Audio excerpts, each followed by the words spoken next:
welcome to Turn the Page, the official podcast of the Syosset Public Library.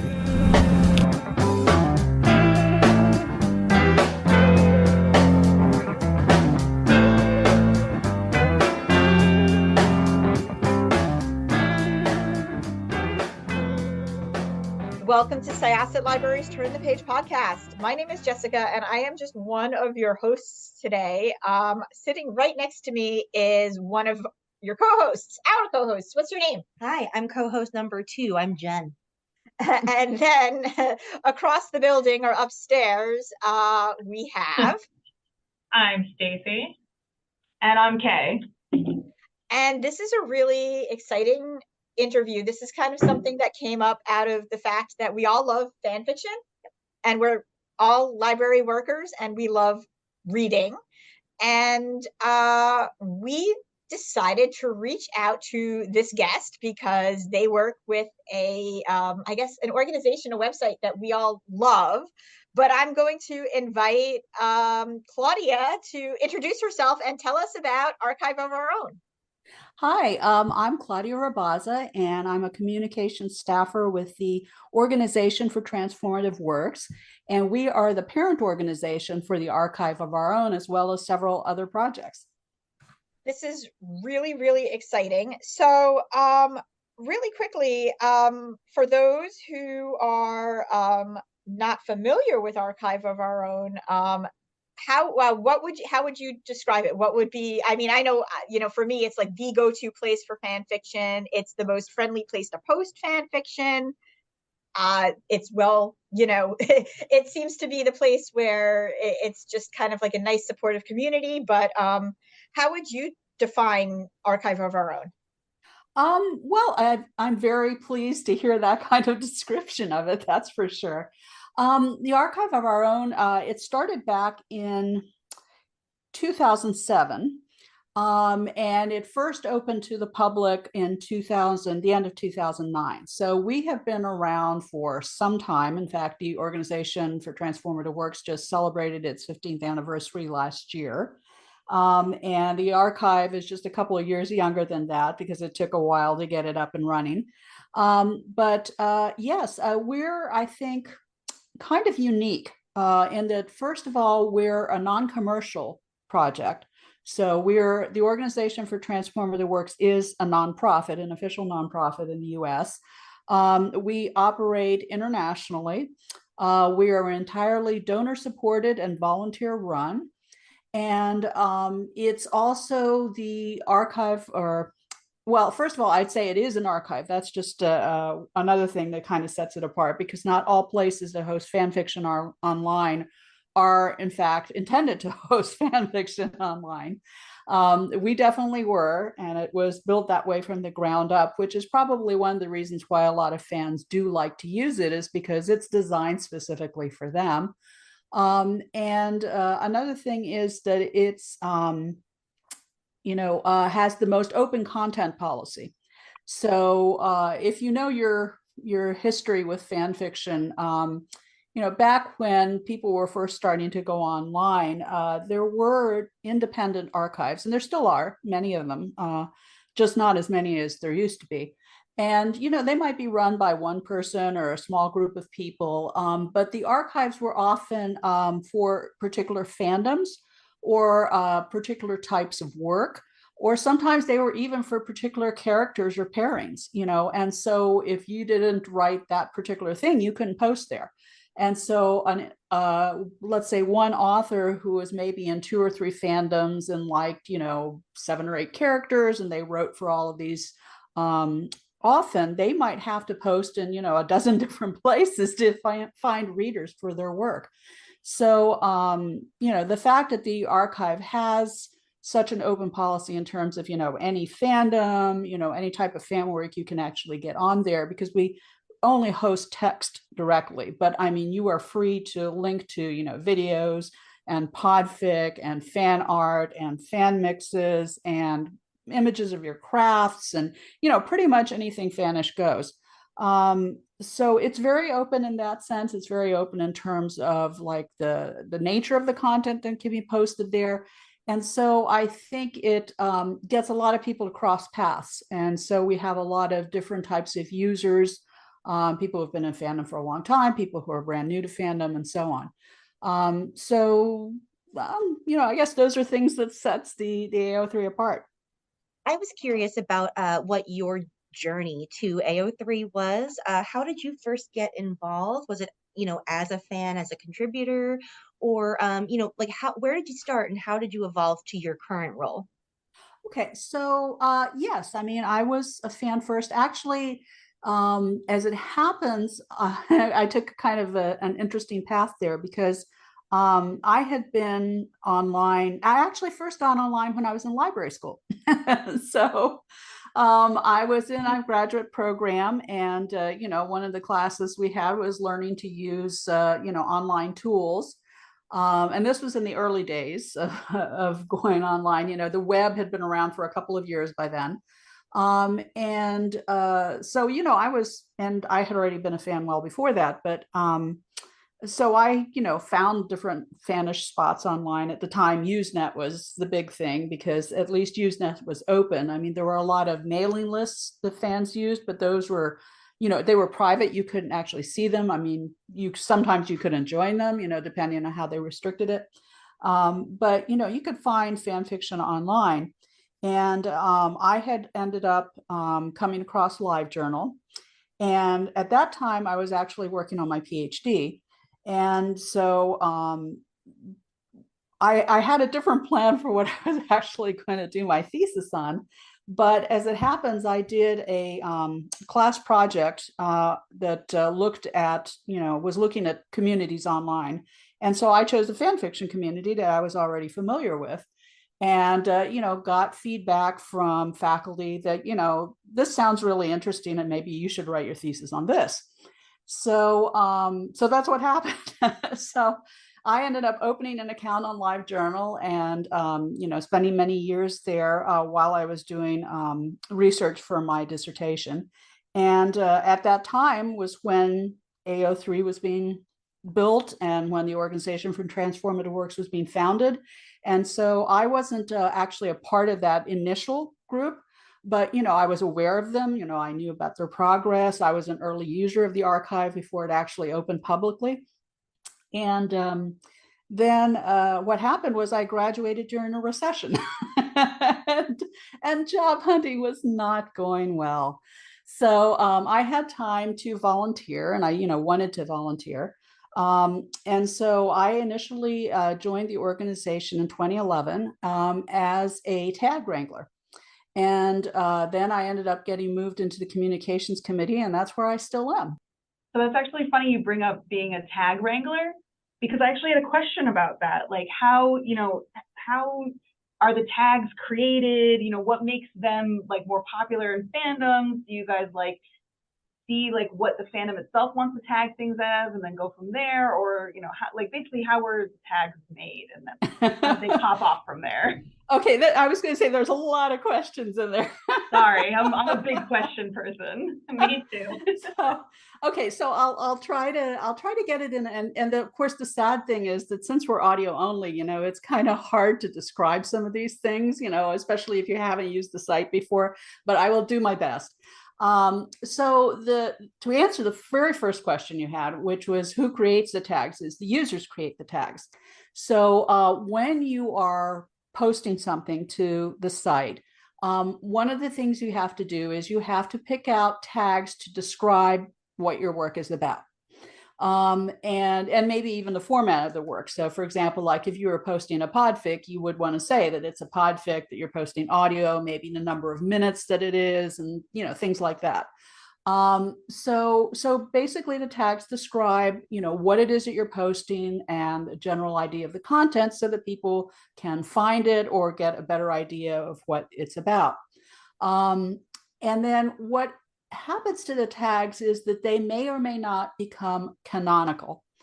And what I mean by that is that we have OTW volunteers, working behind the scenes who look at all these tags that are coming in, and they try to put tags together with other tags that mean the same thing.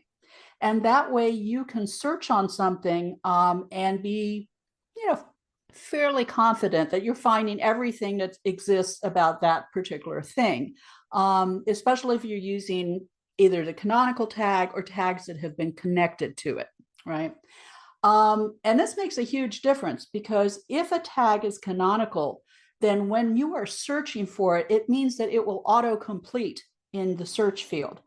And so that gives you an idea of the correct tag to use for, whatever it is you're looking for. And plus, once it's canonized, it means that more people are going to start using that tag, because that's a tag that starts popping up when they start doing their search. And the reason that that's really important is that the site will filter your results if you are using canonical tags. And if they're not, then it won't work. So let me give an example of what I mean. Let's say you were searching for works in a historical fandom, but you wanted to find all of the modern alternate universe stories for it. So you could then sort and filter, use the sort and filter form to search for the tags modern era and alternative universe modern setting, because those are the canonical tags for what we might call the modern AUs. But if the tag is not canonical, you won't be able to either be sure that you're finding all of those works, and perhaps even more importantly, you can't exclude certain types of stories you're not interested in. So, for example, maybe you want to get the modern setting stories, but you don't want a particular pairing of people in it. And if that pairing hasn't been canonized, then there's no way for you to actually filter it out. Or if you happen to be searching with words that haven't been connected to that canon tag, again, it's not going to work.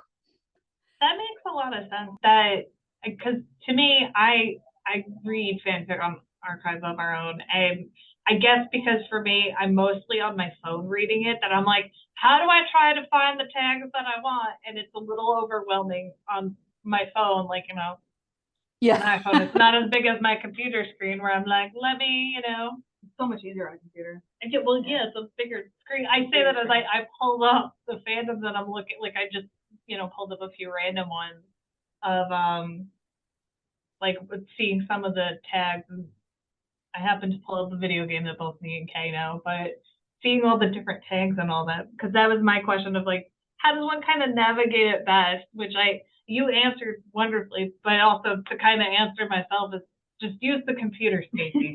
It's easier. It's a bigger screen.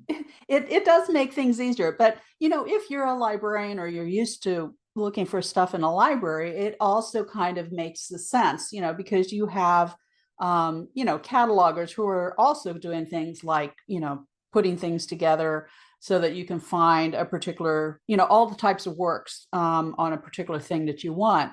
Of course, the difference is that, the tags on the Archive of Our Own are very fine grained compared to, what the tagging system in a library does. I mean, excuse me, the cataloging system in a library does.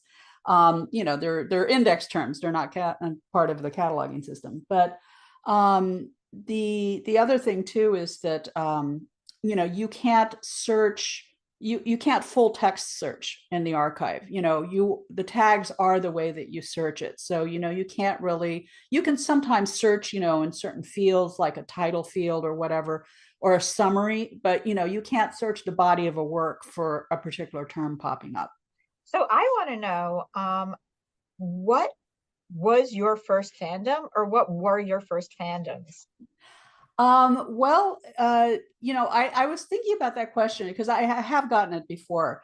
And, it's always a little difficult to say, because I think when you're a small child, you tend to be naturally fanish about things. It could be about stories or entertainment products, or, just things like trains or dinosaurs. I mean, kids are just naturally fanish. But I would say that my first real fandom, where I was interested in more than just the thing, was Star Trek, the original series. And I still think it has good storytelling and great characters. And it was the one show I can remember both of my parents liked to watch too. So it was kind of this family thing. And I think that, I mean, you hear it a lot in sports fandoms, with people, either boys or girls talking about how, they used to go with their family, or they used to go with their dad or something like that to see a particular team. And, they ended up becoming fans for life because it has all of these family associations. And I think that works in other fandoms too. It works in media fandoms just the same way. You can have this long-term, kind of emotional connection to a particular work because you shared it with your family. And then my first online fandom was Buffy the Vampire Slayer. And I noticed it seems to have been the entry fandom for quite a few people who went on to do academic work on fan studies. And it even had its own journal and conferences, so it was definitely a big one. First of all, yes. Jen and I are huge Buffy fans. Stacy and Kay, thumbs up. Yes. Yeah. Yes. Yes. So, comics. But I have just a really quick, not even like a question, a comment before we go on to Jen. Go back to Jen. I adore that you just mentioned sports fandoms as a fandom, and also just that you mentioned, like little kids, because yes, little kids are super fanish about things. And I think one thing that I love about, just like fan fiction and just like, conventions and all of it is like, it encourages people to still feel joy about something. Oh, yeah. But there are a lot of times where, I'm from a family that we play Dungeons and Dragons and we go to conventions together, and like, people who will go to a sports game with their face painted will be like, oh, you're so weird. What's with the fan stuff? It's like, what's the difference? Yeah. You literally sit out in the freezing cold cooking food and like painting your face. What, like, it is a fandom. Come on. Yes. It's just a different kind of fandom. I imagine those same sports fans would actually have their minds blown about the fact that there is real person fan fiction about those sports teams. And those people writing it are also fans. They're just different kinds of fans. No, I'm glad you said that to kind of piggyback on what Jessica said. Is we've done a mini like pop culture Comic-Con at our library, and when we first were like getting it all together for the first time, we did it in 2017. People are like, "Oh, I don't want a pop culture convention. Like, what are you talking about? I'm not a fan of anything." And it's like fandoms are so much more. Like, you like the Kardashians? Fandom. Like, to try to get people on board to understand, like, it's more than just comics, TV shows, books. Like, it's so much more. And I do love that you said it, because I'm gonna just click up in and say that my first entry to fandom was real person fic, which I don't even read anymore, but I was obsessed with Good Charlotte and was like, I'm going to marry their bass player and I'm going to read all about them. And I forgot the site that I was on because it wasn't this. And I was just like, yeah, like, let me look up, because I loved them so much. And now I sound like a stalker. But it's just like, you have people that are like, oh, or like, I joke with a coworker of ours. It's like, oh yeah, they're a friend in my head. Like, as if I know this person. Yeah. My first big fandom was Powerpuff Girls when I was 5. And then I got over that at some point, and then Kingdom Hearts came out when I was 14, and that was like the beginning of the end for me.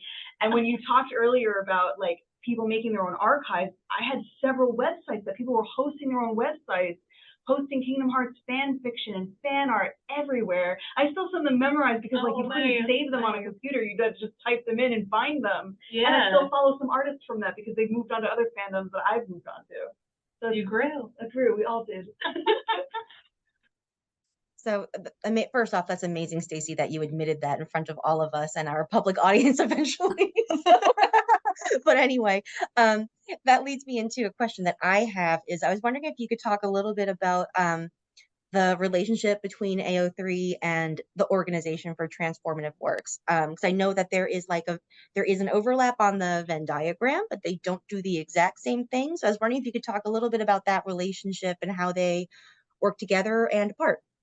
Sure. Well, like I said, the OTW, which is our abbreviation, is the parent organization for the archive. So there's the way that we're organized internally. We work through committees rather than departments, but we have basically the same setup that you would have in an organization or in a company. We have our HR people, we have our systems people, we have, our legal people, we have our finance people, so it's kind of very familiar in that respect.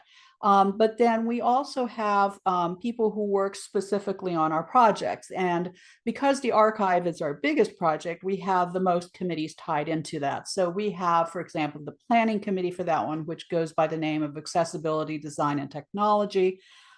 We have the documentation committee for it, which does things like, writes tutorials and help documents. We have the tag wranglers, who we kind of referred to before. We have the support people who, do technical help and answer questions that come into the archive. We have our abuse and policy people who deal with things like harassment or violations of our policy. And then I'm trying to remember, it's like, I hope I'm not leaving somebody else out, but I think that's everybody. But then we also have our fan lore project. So we have a fan lore committee for that. We have an academic journal. The focus is on fan studies, transformative works, and cultures. And so there's a committee for that. There's the Open Doors committee. Open Doors is technically all of our projects have something to do with preservation, but Open Doors is most specifically designed to work with preservation.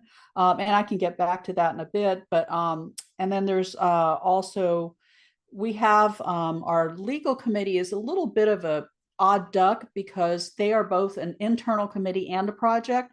They were in fact the first project because when we were first setting ourselves up, somebody needed to do all the paperwork and incorporate us into a nonprofit and things like that. And they also wrote the terms of service, for the archive of our own. And, they consult regularly with us internally about different things.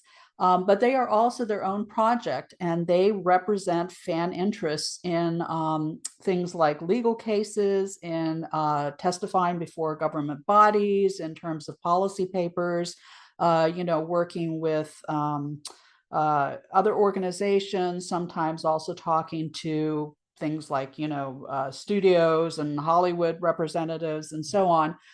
So they do all that outward facing thing as well as the inward facing thing. So they're our fifth major project. And then we also have a smaller project that's kind of connected to our academic journal in a way. It's called Fan Hackers. And its job basically is to both collate fan studies works. We have an enormous bibliography of works stretching back to the 90s. Of works and fan studies. They handle that, and they also kind of keep fans up to date on things like different bits of research. They're kind of more of a social media arm in that respect. It's both Kay and I were saying, like, that's a lot of stuff, and honestly, I didn't know that you guys did like half the stuff you just mentioned, Claudia. Like, it's very impressive and it's really cool. Yeah, I mean, I think, one of the, there's a couple of amazing things about it. I mean, first of all, that we're still around 15 years later is not a small thing, when you're talking about, an all donor, all volunteer organization. And we have like over 900 volunteers that work for us. So it's, not a small organization either. And, we have people in every time zone across the globe who are volunteers for us. So we're also, this 24-hour, 7 days a week organization. But yeah, I mean, the archive is well known because it's our largest site, and it was also, I would say, the initial project conceived of for the organization. But the other projects do a lot. I mean, Transformative Works and Cultures has been publishing, at least 2 issues a year since 2008.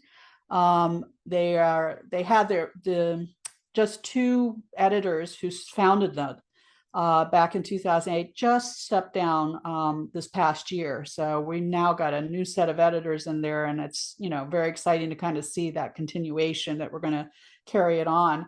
They've also published books, fan studies books that are used in the classroom. The OTW has either funded the publication of the books and sometimes gets royalties from them. So there's been, that whole side of things. Fan lore, I think fan lore is perhaps one of the most under-discussed ones of our projects because it's a wiki, kind of like Wikipedia. It functions in a similar way, except that anybody can go in and edit it. And the thing about fan lore that's so unique is there's lots of wikis out there about specific fandoms. So for example, we were talking about Buffy earlier. You could have a wiki that's all about Buffy and it'll tell you about all the episodes and what happened in the episodes and all the characters. And, it's all about the show, but it's not about the fans. And so what fan lore does is fan lore focuses on what fans did, so for example, like, what conventions did fans put together for Buffy the Vampire Slayer? What are the very well-known works in Buffy the Vampire Slayer fandom? What were the famous videos that were created for it? Or the podfics that were recorded for it, or particular fan artists that were well known, or what were the discussions and the arguments that fans used to have about Buffy?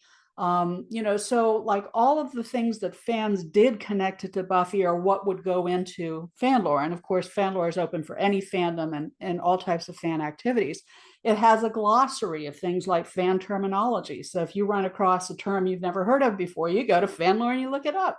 Or hopefully you go to fan lore and you add a definition if it's not already there, So it covers an area that, other wikis don't. And it's extremely useful for, academics who are doing research, or the press who wants to find out, about certain things or definitions, or just fans who are getting into a new fandom and they want to know, where should I start? I'm interested in this fandom. Where should I start? So, it kind of gives you a history of that fandom, and it gives you a way to get started if you've never encountered it before. So I just want to like rewind for a second back to like publishing works from AO3 and like talking about like some fanfic becomes novels. In your opinion, how many AO3 authors do you think go on to be published as like quote unquote real authors? I'm not saying that they're not real because they only write fan fiction. They're obviously real authors, but like published paid authors. How many do you think like wrote fan fiction first, or vice versa, in your opinion? Well, I mean, the simple answer is that no one could possibly know, because I mean, it's not like there's anybody out there keeping track of that. The other thing is that there's a difference between a former fanfic writer who goes pro and somebody who specifically used the archive of her own, because, there's a lot of places that people could post to. And also just the fact that this has been happening ever since fanfic's been around. So if we want to, we can go all the way back historically to when the Bronte sisters were writing real person fiction about the Duke of Wellington before they ended up becoming, officially published authors with their novels. Right? Or even further back from that, in the classical times when they were writing stories about Achilles and the Odyssey. Those are technically fan fiction. True, although we didn't have the same publication system back then. Very true. So the difference between the amateur and the commercial author back then was a lot more wobbly than it is today. But speaking earlier of fan lore, there's actually an entry on it called Filing Off the Serial Numbers. And it discusses the practice of turning content that was once fan fiction into commercial fiction. But there are also many fan fiction writers who go on to publish content that was never fan fiction. So those are, kind of two separate things. We're talking about people who are fan fiction writers and then actually turned a fan fiction work into a published work. And then you're talking about fan fiction writers who go on and, write other things. And, maybe they're still fan fiction authors at the same time as they're publishing commercial fiction. But I remember reading an interview with a young adults author. It was, I don't know, maybe 5 years ago. And she said she didn't know of any other young adult writers who had not written fan fiction. And as I have various news alerts set up, I can tell you that not a week goes by when I don't see some news article talking with an author who mentions that they once wrote fanfic. And aside from all the books that once were fan fiction, we now have a whole slew of books that are about fan fiction or about fan fiction writers. So all I can tell you for sure in terms of numbers is that it makes up a lot of dead trees. And the other thing is AO3 right now has about 5,650,000 registered users. And even though maybe 1 in 5 of those has actually posted any fan fiction, we're still talking about hundreds of thousands of people. If all of them were getting book contracts, I think we probably would have heard about it. But so we'll never know the numbers, any more than we know how many fan artists have become commercial artists or how many vidders have become professional video editors. It's just but it is definitely a pipeline. A lot of people do start out doing some kind of fan work and then end up making a living off of it. In like published works, because I just finished reading a whole series where like the first book in the series, the main character and her love interest are both fan fiction, like fix-it fic about like a show that they both love, and it turns out that the guy is like a star in the show, and that's why he's writing fix-it fic. Oh, I've so heard of they, that like, one. Yes, I don't remember the title. I highly recommend it, but about it. It's just funny. You're right. It's become such a mainstream thing, and you see it everywhere, and it's lovely. It's wonderful. Yeah, I mean, I've seen someone, I've read their stuff, who originally I found them on Tumblr and then found out they had their own AO3 link and master list that they self-published on Amazon. And I was like, oh my God, like, because they'll like promote their stuff, like, oh, you enjoyed it, if you want to, I guess, own it. I don't know if you could access AO3. Anyways, I both love and hate you for talking about like the glossary and everything. I've just been going through the tropes and genres list, which is why if you see, I'm like, oh, like we're pointing out together. I'm like, oh my God. Yeah, we're like talking about it around you. like, oh. what is this one? Like, it's very helpful. It is, listeners, it is very lengthy, and you will now know everything, like everything. But I love all the different stuff. Oh yeah, there is definitely a fan lore rabbit hole. You start reading one entry and then it's like, oh wait, and you connect to something else, and then it's an hour later and you just read about 25 different articles on it. Yeah, I mean, I did it with regular Wikipedia and find stuff. I was like, oh, and this, click, click, click, click, click. But I love it. It helps with kind of either like the tags of explaining that, how we talked about before, or even some stuff of like what fandoms are popular, which kind of circling back to the beginning of like how you guys categorize the fandoms on it. Like you have, anime and manga or books and literature. And it took me, it was like I was today years old when I paid attention to, that is like it's shared between some of them, like, like Marvel or the Star Wars universe, because they're in different medias of whether it's TV show, book series, movies, what have you. Comic books. Yeah. Like I didn't pay attention to. I was like, oh, and I'm like, because usually like some people be like, there's Marvel, there's the MCU, like the different subgenres or sub fandoms. But I was just like, oh, like how did you decide to, do something like music and bands where like not just putting them all under celebrities and real people? Like what made you kind of like the influence? Well, it wasn't easy. Let's put it that way. It wasn't easy. There were, I'm sure, lots of arguments in the very beginning of how it was done. I know that we actually had a work group working for like 2 years, deciding how they were going to divide up, different fandoms into different categories. And I think that just the simplest answer is to say that a lot of it just came out of what people were already doing. Because like I said, the origins of both the archive and the, its parent organization, DOTW, came out of what fans were doing on LiveJournal. And so fans had kind of already created their own separate groups. People are, these are theater fans who, are interested in theater fandom. These are music fans who are interested in music fandoms, and they write, different types of fan fiction to create different types of works.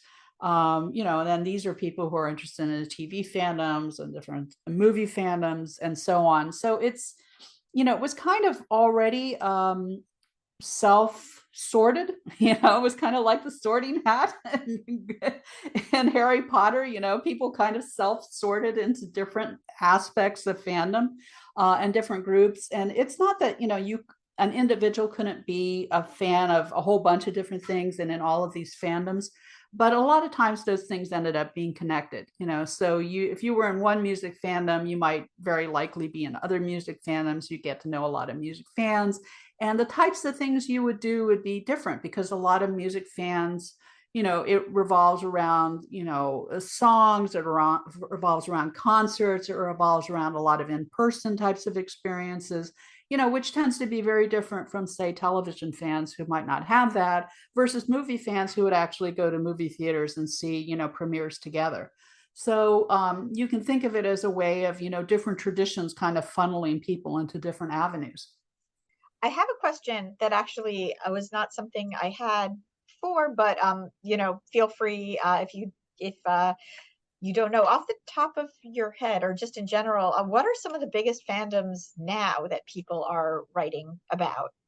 We get that question a lot, and it's very difficult to say because, first of all, the fandoms that appear on the Archive of Our Own are not necessarily the same big fandoms or the same sized fandoms in different places, So, for example, like there used to be a lot of people used to write things like anime and manga fandom works at a place called, AsianFanfiction.net.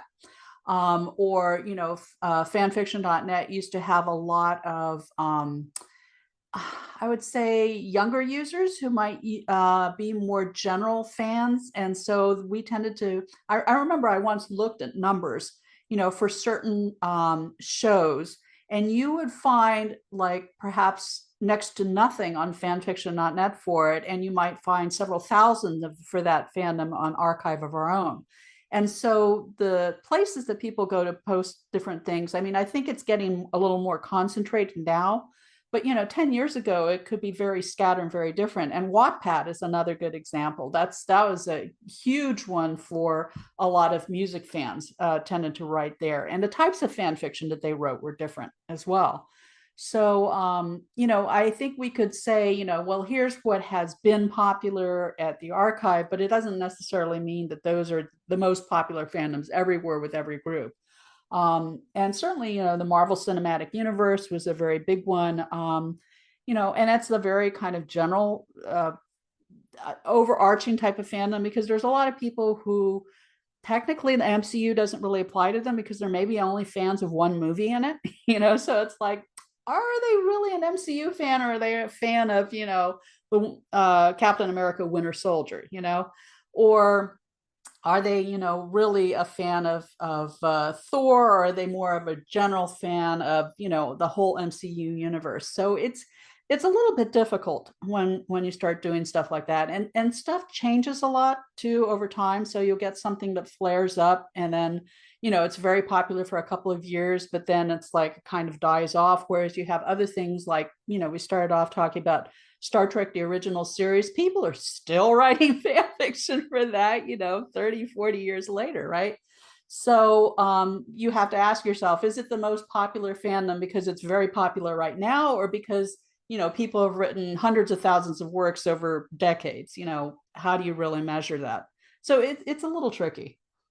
Yeah, no, that's a really good question. And thank you for that answer. That's I've been seeing also a lot of zines coming out too, which are fan works. And somebody who was like an original Star Trek fan a while back had said that they kind of started out writing for a Star Trek zine. And I think didn't like Peter Capaldi or like David Tennant write like fan fiction for David for Doctor Who, yes, or something, or like for zines for that. So it's just really cool to think like, yeah, that's true, and it's great.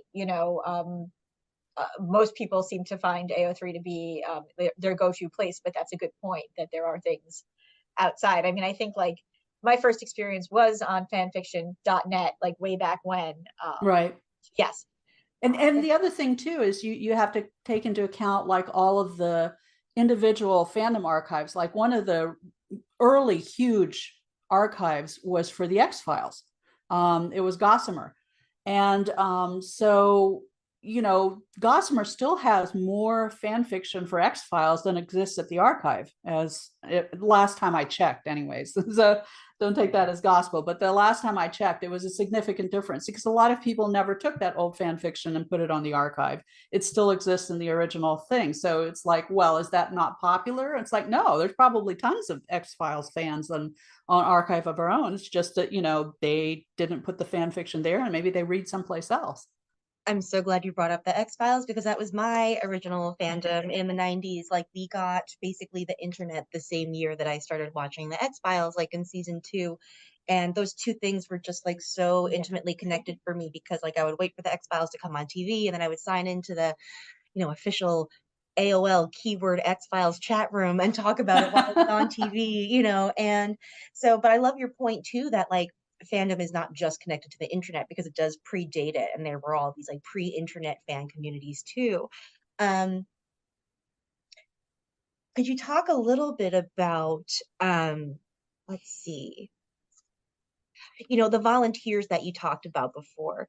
I'm really curious about how people get involved and how they find their roles. And I'm wondering in general, like, do people end up, like expanding their skill sets through their volunteer roles, like learning new things they didn't know before and like finding community, obviously, with the other volunteers and the rest of the people in the network? Like, can you talk a little bit more about the volunteer experience?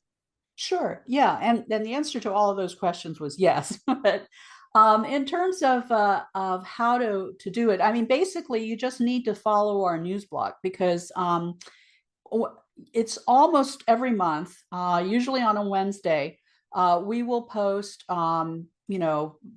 volunteer opportunities. We're looking for people to apply. And so that happens regularly.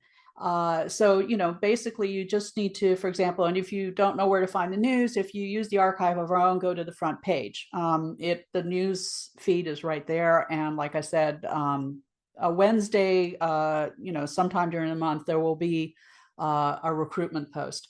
So that's how you can, find out about opportunities. And I would definitely, it's in a self-interested way, perhaps because I'm a communication staffer and we create all those news posts.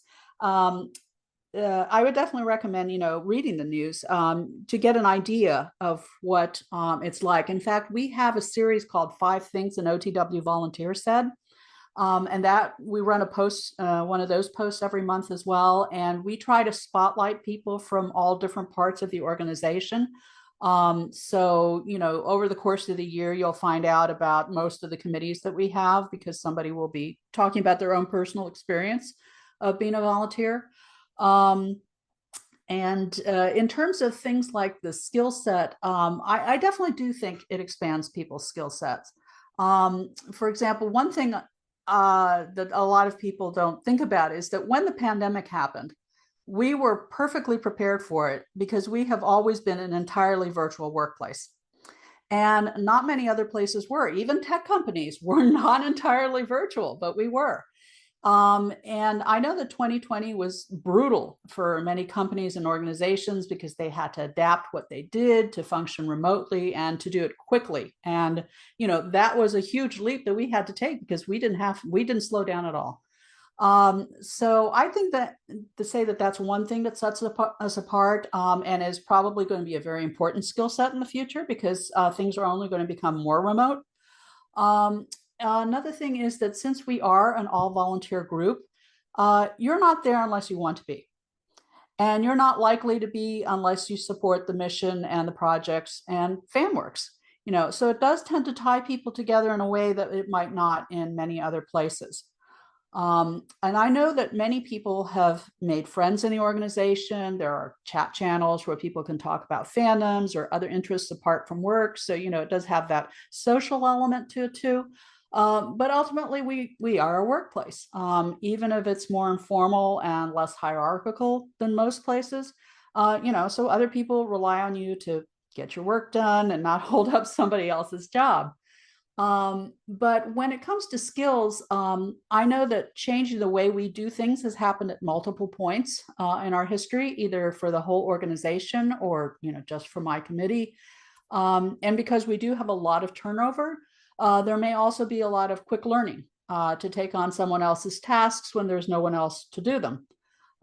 When I was still chair of my committee, I wrote references sometimes for various volunteers who were job hunting, because quite often people are doing things where they're using their day job skills, or sometimes you just get to try out a whole different type of work and see if you like it before you decide to pursue it professionally.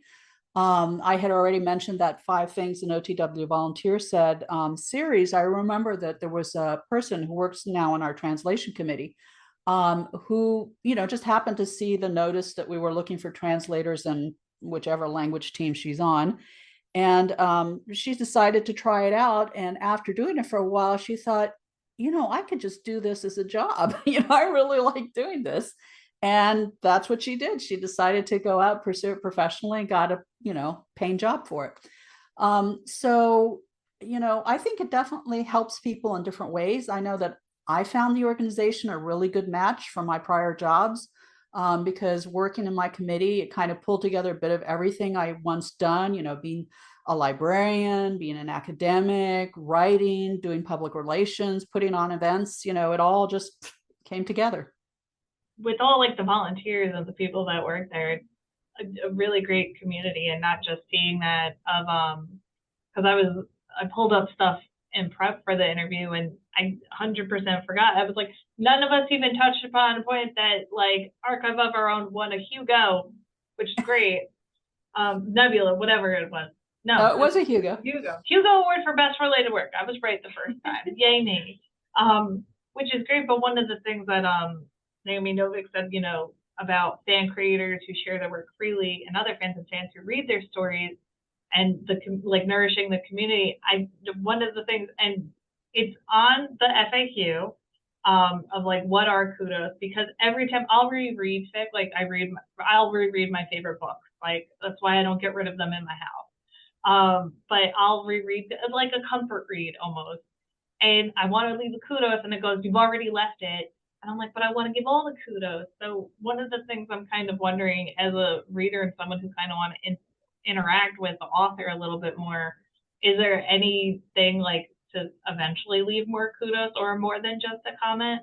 Because at least on the Tumblr side, because I'll scroll through Tumblr every now and then, is that like you could reblog or something? Is there going to be any thought of any other more author-reader interaction on Archive of Our Own? Well, I can tell you one thing is that if you talk to any of those authors, they will tell you that they want comments way more than they want kudos. So True. If you've already left a kudos, leave a comment on the next chapter instead, and they will be thrilled.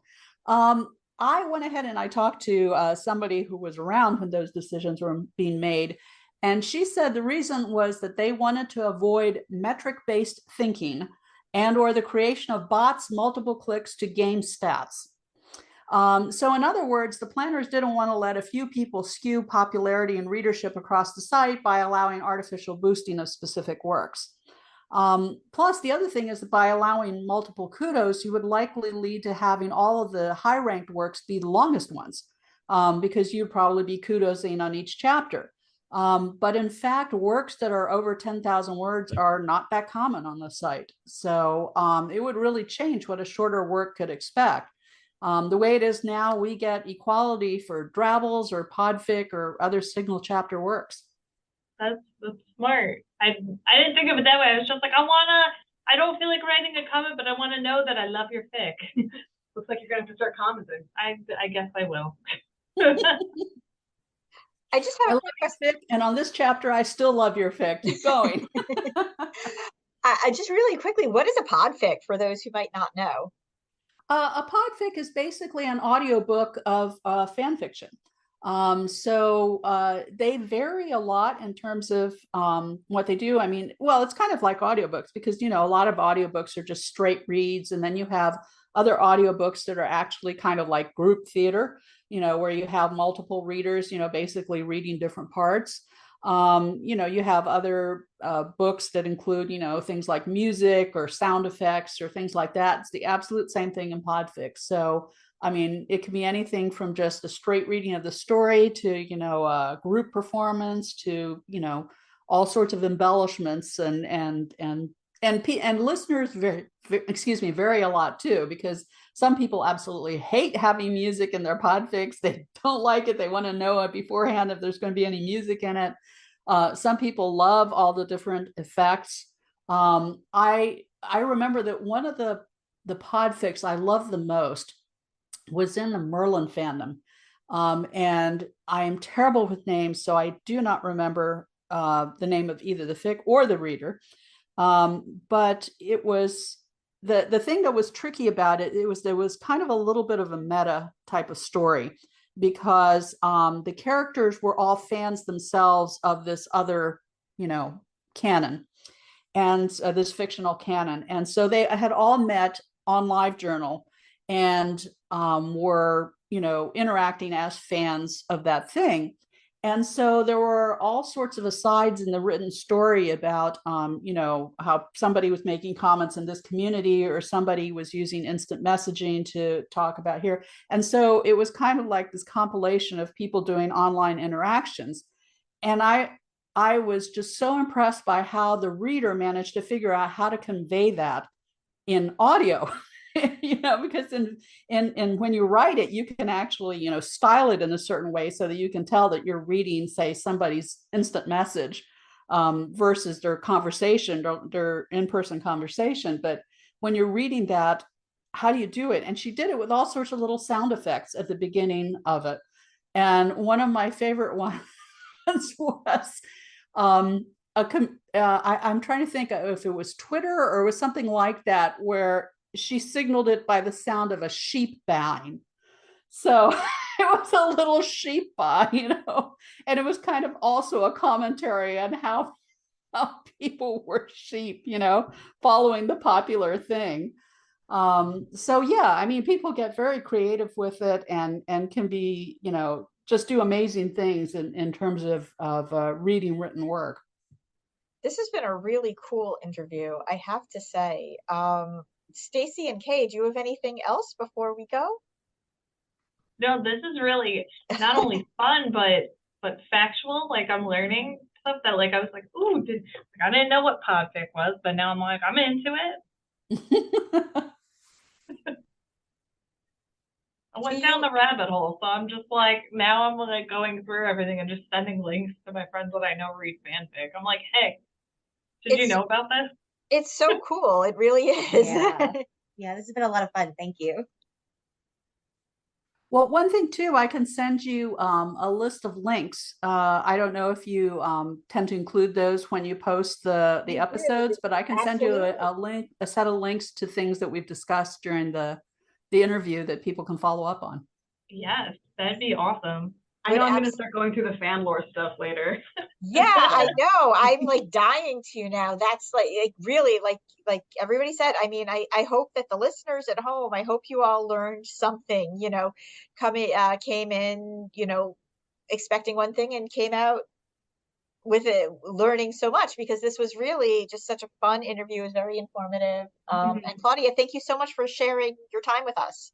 Oh, of course. So I guess we'll sign off then. So once again, this was Jessica, Jen, Kay, Stacy, with Syosset Library's Turn the Page podcast, and our guest today was Claudia Rebaza of Archive of Our Own and the Organization for Transformative Works. Absolutely. And we are going to close this chapter of Turn the Page. It's time to close this chapter of Turn the Page. Join us for the next episode.